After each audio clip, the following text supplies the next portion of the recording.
Hello বন্ধুরা, সবাই কেমন আছো? আশা করছি সবাই ভালো আছো। আজকের ভিডিওটা একটু অন্যরকম, স্কিপ না করে পুরো ভিডিওটা অবশ্যই তোমরা দেখো, তোমাদের ভালো লাগবে। আমি কিন্তু সেজেগুজে পুরো রেডি হয়ে নিচ্ছি। আর কোথায় যাচ্ছি জানতে হলে পুরো ভিডিওটা অবশ্যই দেখতে লাগবে। আমি কিন্তু একা যাচ্ছি না, আমি আর রিশান দুজনে মিলেই যাচ্ছি। রিশানকে তো আগে রেডি করে বাইরে বসিয়ে রেখে এসেছি, আর বড়মশাইকে বলেছি আমাদের একটু পৌঁছে দিয়ে এসো।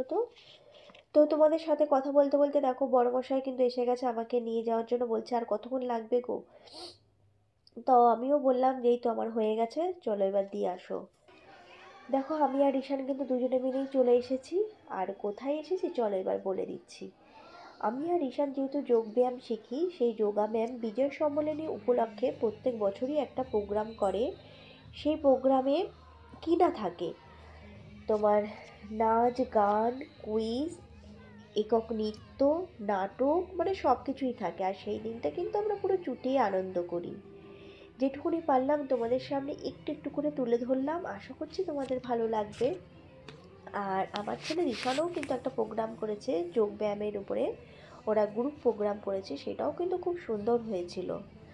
সব ছোট বড় সবাই মিলে আমরা হাতে হাত মিলিয়ে যতজন মানে ম্যামের কাছে আমরা শিখি, সবাই মিলে যে যেরকম পারে সে সেরকম করে এক একটা করে নাচ বলো, কেউ যদি নাচ ভালো পারে তো নাচ করে, কেউ গান ভালো পারলে গান করে, যে যেরকম পারে সবাই।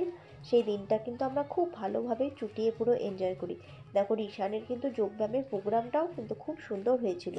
আর এর পরে যেটা ছিল সেটা কিন্তু আরও সুন্দর, ছোট থেকে বড় সবাই কিন্তু খুব সুন্দর এনজয় করেছিল। সেটা ছিল ম্যাজিক শো। মানে ম্যাজিক শোটাও এত সুন্দর ছিল, মানে ছোট বড় বিশেষ করে ছোটরা তো ভীষণই এনজয় করেছে। সবার লাস্টে যে ম্যাজিক শোটা ছিল, মানে রিশান তো মানে পুরো মানে বলেই যাচ্ছে মামাই দেখো এটা কিন্তু এইভাবে করছে, ওটা কিন্তু ওইভাবে করছে। দেখো ছোটরা পুরো একদম ঘিরে ধরেছে যে ম্যাজিক শো দেখাচ্ছিল। তো সেই সব কিছু মিলিয়ে আমাদের দিনটা তো বেশ ভালোভাবেই মজা করেই কেটেছিল। তোমাদেরকেও সেটা শেয়ার করলাম কিভাবে আমরা বিজয় সম্মেলনীতে যোগব্যায়ামের ওখানে দিনটা পালন করেছি, সেটা তোমাদেরকেও দেখালাম। চলো আজকে এই পর্যন্ত, টাটা।